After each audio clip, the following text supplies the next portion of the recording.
skills don't usually disappear all at once. They fade quietly when no one is looking. A grandmother's bread recipe not written down, a father's tool left to rust in the shed, and before we know it, the ordinary becomes rare. Sometimes I wonder, what have we let slip without even noticing? The truth is, most of us don't need every skill our grandparents had, but I think we all need to hold on to at least one. Not out of fear, but out of wisdom. The world is unpredictable, and the more we depend on outside systems for everything, the less steady our homes feel. Maybe for you, it's cooking from scratch once a week. Maybe it's learning to mend something instead of tossing. Maybe it's just planting a pot of herbs on your porch. It doesn't have to look like my life. It just has to remind you that your hands are capable. If you've been here for a while, you know our heart has been set on moving back to my family's multi-generational farm. It's been a slow journey, but later in this video, I'll share a little update on where we are. Some skills slip away simply because they take a little longer, like breakfast from scratch. The world tells us to grab and go, but there's something steadying about flour dust on the counter, cold butter in your hands, and the sound of a cast iron skillet heating on the stove. These little habits used to be the bones of every household. Now they're at risk of becoming rare.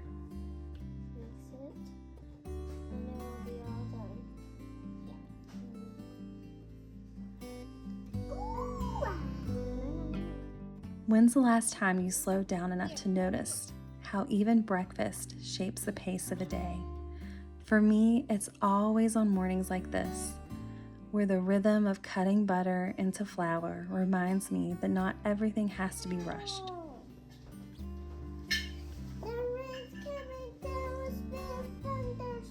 On this particular morning, we mixed up biscuits the way my grandma taught me.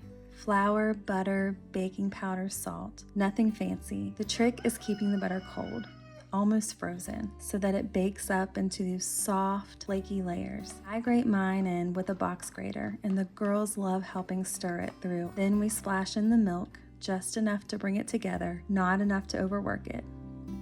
That's the part most people forget. Biscuits don't want fussing. They want a gentle hand. Although these girls' hands are not always gentle. Fold the dough a few times, pat it down, cut out each round. It's simple, but it takes practice. And maybe that's the heart of it. What else in our lives have we lost just because it takes a little practice? I think about sewing a torn shirt or saving kitchen scraps for broth. None of it is complicated, but it does take slowing down. And maybe that's why so many of us let those slip away. Not everyone raises hogs, but connecting to your food is still a skill you can choose. Find a farmer you can name, learn where your meat and milk come from, support local when you can. Even the choosing is part of the remembering. While the biscuits baked, we browned sausage from hogs we raised and processed on our farm. Gravy is nothing more than sausage, flour, milk, and a little salt and pepper, but it's one of those recipes that ties you straight to the generations before. Families used to stretch what they had, turning scraps into something that filled bellies. That skill, too, is fading. By the way, if you're looking for more heritage-inspired heirloom recipes, the kind that have fed families for generations, I've been collecting them over on ourhomeinheritage.com. You'll find our staples there from breakfast to supper. Have we traded too much of that wisdom for convenience? Or what's the real cost of forgetting? For me, the cost isn't just in flavor, though nothing at the store tastes like this. It's the memory, the rhythm, the sense of knowing that I can feed my family without leaning on someone else for every single bite. What if connection itself is the skill we most need to practice? Because when I look at my girls standing on tiptoes to stir gravy, I realize the connection is what they'll remember. Not just what we ate, but that we made it together. I'll be honest, There are mornings I reach for the easy way too, the loaf from the store, the button that brings groceries to my porch. And yet I stop and think, if I let myself forget too much, what am I teaching my girls? I don't expect them to live 100 years back, but I do want them to know that their hands are capable, that they can make, not just consume. And maybe that's the gift of mornings like these, not just a hot breakfast, but the quiet work of keeping a skill alive. By early fall, the garden slows its pace. We pulled the last odds and ends into the basket, a few peppers, a handful of tomatoes, and ears of corn. The girls love shucking them, though there's always a squeal when an earwig crawls out. Funny enough though, the cornworms don't bother them at all. It makes me smile because even that is a kind of skill. Knowing how to handle what the garden gives, pests and all. How often do we let a little inconvenience stop us from learning something worthwhile? I've thought about that. How easy is it to push aside the messier parts of life and reach for the clean packaged version instead? But in doing that, how much do we miss? And I can't help but wonder, when those threads break, what unravels with them? Maybe it's not just the objects we lose, but the resilience that went with them. The quiet confidence of knowing how to make do, how to stretch, how to create something from almost nothing. And maybe that's why I keep leaning into the garden, even when it's imperfect, not to prove I can grow everything, but to keep my hands in the rhythm of remembering. Baking quick bread isn't complicated. It doesn't ask for fancy machines. Just flour, sugar, eggs, spice, and time. And yet it's strange how even this can be forgotten. How many skills have we let slip simply because convenience showed up? That thought sits with me as I fold grated zucchini into the bowl. My great-grandmother never measured much. She cooked by memory, by feel, by trust. A little more flour if the dough looked wet, a little less if the air was dry. She didn't see it as a skill, just as knowing. But if we don't practice, even knowing fades. Here's just a little tip. If your zucchini feels heavy with water, let it rest for a few minutes and then wring it out. And shred more than you need. Pack it into freezer bags in 2-cup portions. In the middle of winter, when the world feels gray, the little bag will bake into something that tastes like September. Isn't it something how a loaf can hold the memory of a whole season? That's what I want my girls to notice too, that these small habits are more than recipes. They're a way of remembering.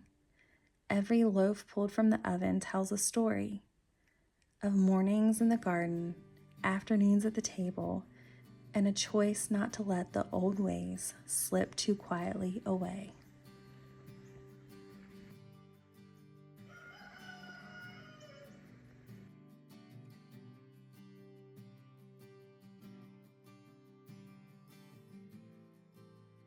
Part of the reason I keep holding on to these skills is because I know where they came from and where they're leading us.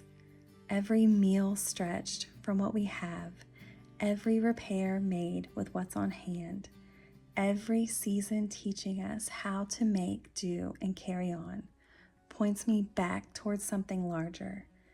This dream of returning to our family's farm. We've made a little progress. It may not look like much yet, but it feels like a beginning. We're in the process of lining up a surveyor to mark off a small plot for our future home. And that word, home, has been reshaped in my mind over the past few years. At first, I dreamed of something big, a farmhouse that looked like the ones in magazines, with wide porches and tall windows. But the more I've thought about it, the more I've been drawn back to something humbler, something more in line with the old home place that still stands on the farm. That house wasn't built in one swoop. It began as a one-room log schoolhouse, just a single square of shelter and learning. Over the years, it grew. A kitchen was added, a cellar, and upstairs bedrooms. Each addition carried the fingerprints of family. I think back to when I was younger, when my dad's youngest cousins were still teenagers, and all the living children of my great-grandparents, my great-aunts, uncles, and their families would gather at the old home place. Imagine this humble little kitchen and dining room, walls worn with time, somehow stretching to feed over 40 people, tables pushed close, voices overlapping, and the air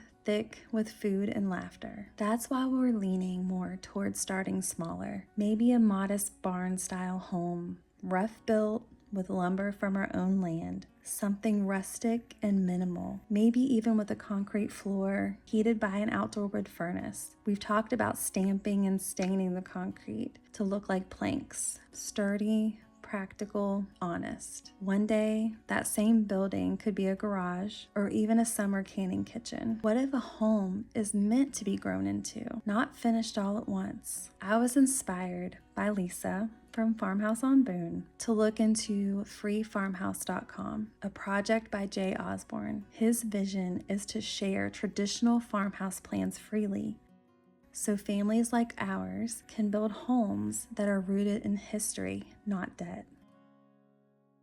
I love that. It gives space for starting small and building steady, and for leaving room to add as the years pass. And maybe that's the point. A home isn't meant to be a showpiece. It's meant to be lived in, worked in, and grown into. And maybe the most important part of home isn't the size, but the story it tells. It may not be our forever farmhouse yet, but it's a way back home, a way to start, a way to step into the same long line of building and growing that shaped my grandparents and theirs before them. And that feels like the right kind of progress. No matter how big the plans or how hard the work, the day always comes back to the same close: food, family, and a table to gather around. Dinner tonight isn't anything fancy either. Just sausage, again, onion, tomatoes, and a bag of noodles from the pantry. But I think that's the point. Some of the most important homemaking skills never look flashy. They were about learning to take what you had and stretch it. I brown the sausage slow, let the fat and spices coat the pan, and then toss in the onions and tomatoes. Before long, it's a sauce that clings to the noodles, and 1 pound of meat has turned into a whole family supper. My great-grandma could do this without even thinking, stretching, making do, turning something small into something that carried. And it makes me wonder, when did we decide that cooking had to be complicated to matter? The truth is, meals like this are what kept a home steady. They don't require a long recipe card or rare ingredients, just a skillet, some pantry staples, and the rhythm of putting them together. Even if you don't raise your own meat, the same kind of meal is within reach. Find a good pack of sausage at the market, keep tomatoes and pasta in your pantry, and supper can be on the table in a half an hour. Nothing glamorous, but dependable. I think these are the kind of dinners that build memory, not because they're impressive, but because they happen again and again, week after week. That is the quiet work of a home. Skills aren't disappearing because they're too hard, but because they're too easy to set aside. A loaf pulled warm from the oven, the rhythms of tending animals, a simple supper made from what's on hand. These are the quiet threads, the ones that hold a home in place and keep a family steady. If we choose to practice them, they stay alive. And if we pass them on, they endure. Every week, I gather up and send along a little of that. Recipes, homemaking wisdom, and reminders of what still matters. I'd love to share it with you through the link below. Until next time, friend.